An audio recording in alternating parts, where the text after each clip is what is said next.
The international political climate has grown increasingly tense, with the Middle East once again becoming a focal point of global concern.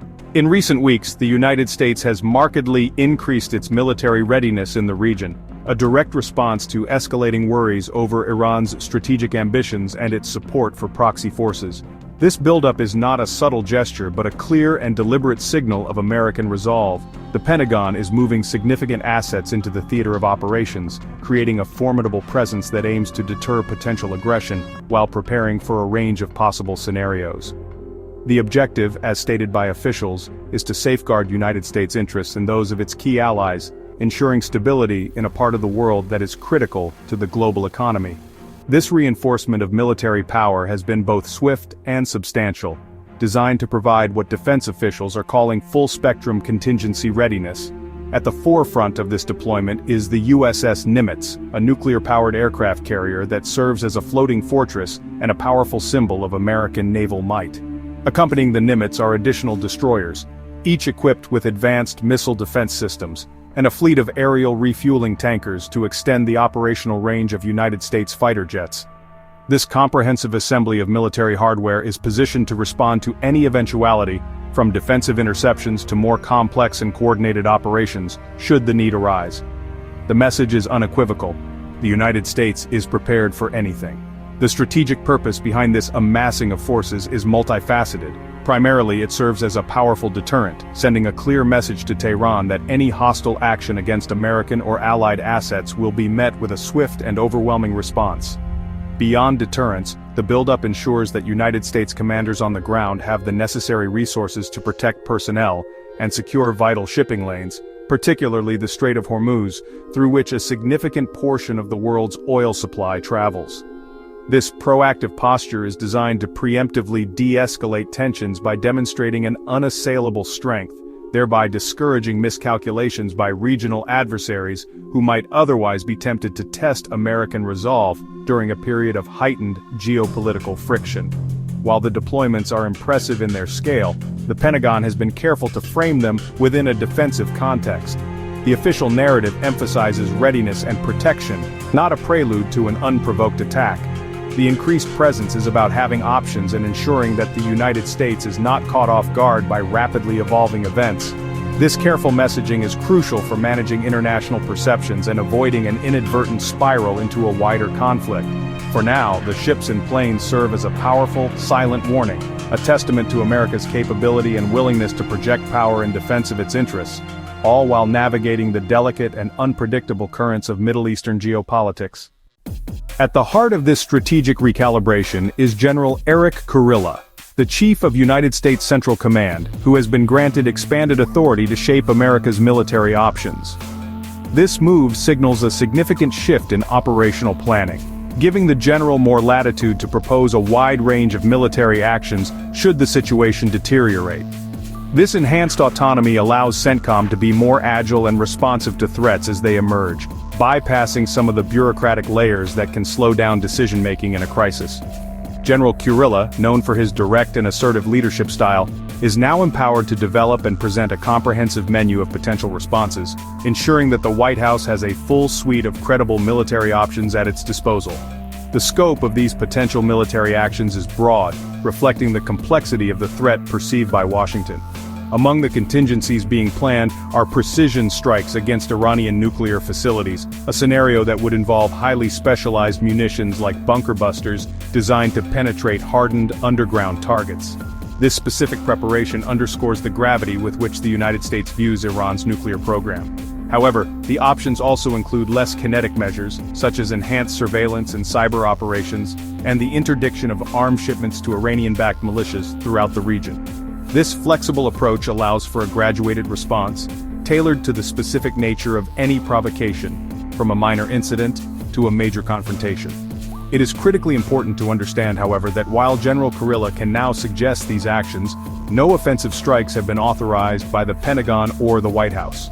The current United States policy remains one of defense and deterrence, not preemption. Secretary of Defense Hegseth has publicly reiterated that the American military posture is reactive, designed to counter threats rather than initiate conflict. This distinction is vital. The planning for offensive operations is a matter of prudent military readiness, not an indication of imminent attack. The authority to launch any strike remains firmly in the hands of the civilian leadership in Washington, D.C., ensuring oversight and deliberate control over the use of force. This dynamic places the United States in a position of calculated ambiguity.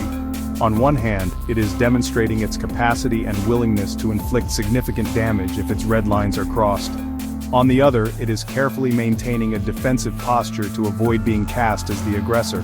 In this high-stakes environment, the United States is also actively coordinating with its allies, most notably Israel. This includes providing direct support for Israeli air defense systems to help intercept drones and missiles launched by Iran or its proxies. This cooperation highlights the defensive nature of the current mission. The United States is helping an ally defend itself, not joining in an offensive campaign against Iran. The tremors from these military maneuvers in the Middle East are being felt most acutely in the global energy markets. Oil prices, which are notoriously sensitive to geopolitical instability, have reacted sharply to the news of increased United States deployments and heightened tensions with Iran. Brent crude, the international benchmark for oil, has surged by approximately 18% since June 10th, reaching a 5-month high as traders price in a significant risk premium. This spike reflects deep-seated fears that any escalation could disrupt the flow of oil from one of the world's most vital producing regions, creating a supply shock that would have far-reaching economic consequences for nations across the globe. Commodity analysts and market experts are now watching the situation with bated breath, modeling various scenarios to predict the potential impact on prices. The consensus is that if the conflict were to escalate into direct military exchanges, the effect on oil markets would be severe. A direct attack on Iranian oil infrastructure or a blockade of the Strait of Hormuz could instantly remove millions of barrels of oil from daily global supply. In such a scenario, many experts believe that oil prices could skyrocket to $130 per barrel, or even higher. Such a dramatic price increase would act as a major drag on the global economy and could push United States inflation, already a persistent concern, above 6% by the end of the year. The threat of a supply disruption from the Middle East comes at a particularly delicate time for the global economy. Investors and policymakers are already grappling with a complex mix of factors, including persistent inflation, shifting central bank policies, and uncertain demand growth from major economies like China. The decisions made by the Organization of the Petroleum Exporting Countries and its allies, OPEC+, are also a critical variable. The cartel has been managing supply to support prices, and any further cuts in response to geopolitical turmoil could exacerbate the upward pressure on crude oil. All eyes will be on the upcoming OPEC+ meetings for any signals about their future production strategy. For now, the oil market remains trapped in a state of nervous anticipation. Prices are fluctuating with every headline as traders attempt to navigate the fog of war and diplomacy. While the current price range has settled with the embedded risk premium, the potential for extreme volatility remains exceptionally high. The link between military posturing and economic stability has rarely been clearer. The movements of warships and fighter jets in the Middle East are now a leading indicator for the price of gasoline at the pump, reminding us that events in a distant corner of the world can have a direct and immediate impact on our daily lives. The uncertainty radiating from the Middle East is not confined to the oil markets. It has cast a long shadow over global financial markets as a whole. Equities, bonds, and currencies are all experiencing heightened volatility as investors struggle to assess the potential fallout from a possible conflict.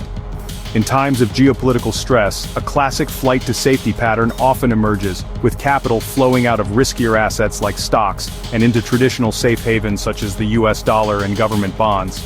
This dynamic creates a challenging environment for investors, where risk sentiment can shift dramatically based on the latest news reports from the region, making long-term planning difficult and short-term trading, well, treacherous. This wave of instability has also swept through the world of digital assets. Cryptocurrencies, including major players like Bitcoin and Ethereum, have proven to be highly sensitive to these geopolitical developments.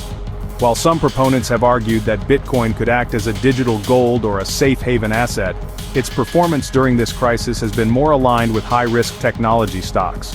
Prices have become honestly increasingly volatile, reacting to the broader risk-off sentiment that pervades the market. As tensions rise, Traders in the crypto space are becoming more cautious, leading to sharp price swings and a general sense of unease about the market's short-term direction and stability. The correlation between geopolitical events and crypto prices highlights the increasing integration of digital assets into the mainstream financial ecosystem. As more institutional capital flows into the market, cryptocurrencies are no longer an isolated niche, but are instead subject to the same macroeconomic and geopolitical forces that influence traditional assets. The prospect of a major conflict that could disrupt the global economy and stoke inflation creates a complex calculus for crypto investors. Some may see it as a reason to seek shelter in decentralized assets, while others may liquidate their holdings to reduce risk, contributing to the back-and-forth price action we are currently witnessing. Therefore, investors across all asset classes, from stocks to digital currencies, are now forced to become amateur geopolitical analysts. They are closely monitoring not only traditional economic data but also military movements and diplomatic communiques. The interconnectedness of our modern world means that a drone incident over the Persian Gulf can trigger algorithmic trading programs in New York, Tokyo, and London, causing billions of dollars to shift hands in a matter of seconds. This new reality underscores the fact that in today's market, understanding geopolitics is no longer optional. It is an essential component of sound financial decision-making and risk management. As we move through this period of heightened tension, investors and market observers are keenly focused on a handful of key indicators that could signal the direction of both geopolitical events and a global economic response. On the economic front, a series of important data releases are scheduled for this week, which will provide a crucial snapshot of global economic health. Reports on manufacturing and services activity, or PMIs, from the US, Europe, and Asia, along with US leading economic indicators, will be scrutinized for signs of strength or weakness. This data will help determine whether the global economy is resilient enough to withstand a potential energy price shock, or if it is already on fragile footing. Alongside the macroeconomic calendar, the pronouncements and decisions of OPEC+ will be of paramount importance. The oil cartel holds significant power to influence global supply and, by extension, prices. Any statement from the group regarding its production quotas will be analyzed word for word by market participants. A decision to maintain or deepen production cuts could send oil prices climbing even higher, adding to inflationary pressures, while an unexpected increase in output could provide some relief. The group's actions will be a critical piece of the puzzle as the world navigates the delicate balance between supply, demand, and the ever-present geopolitical risk premium. However, the most unpredictable and potentially impactful developments will come from the military and diplomatic spheres. Any further escalation between Iran and its adversaries, or any shift in the US military's posture from defensive to offensive, could trigger immediate and dramatic market reactions. Statements from the Pentagon, CENTCOM, and the White House will be monitored around the clock for any change in tone or policy. The world is on a knife's edge, and the line between a tense but stable standoff and a full-blown conflict is perilously thin. The actions and words of leaders in Washington, Tehran, and Jerusalem will ultimately determine whether the situation de-escalates or spirals out of control. In conclusion, it is essential for anyone with an interest in the global economy to remain vigilant and well-informed. The intricate dance between military strategy and market dynamics is playing out in real time, and the two are more closely linked than ever. The coming days will require a dual focus, one eye on the movements of military assets in the Middle East, and the other on the economic reports that shape financial markets. The interplay between these two powerful forces will define the landscape of risk and opportunity. As this story continues to unfold, staying informed is not just advisable, it is absolutely necessary to navigate the uncertain path ahead.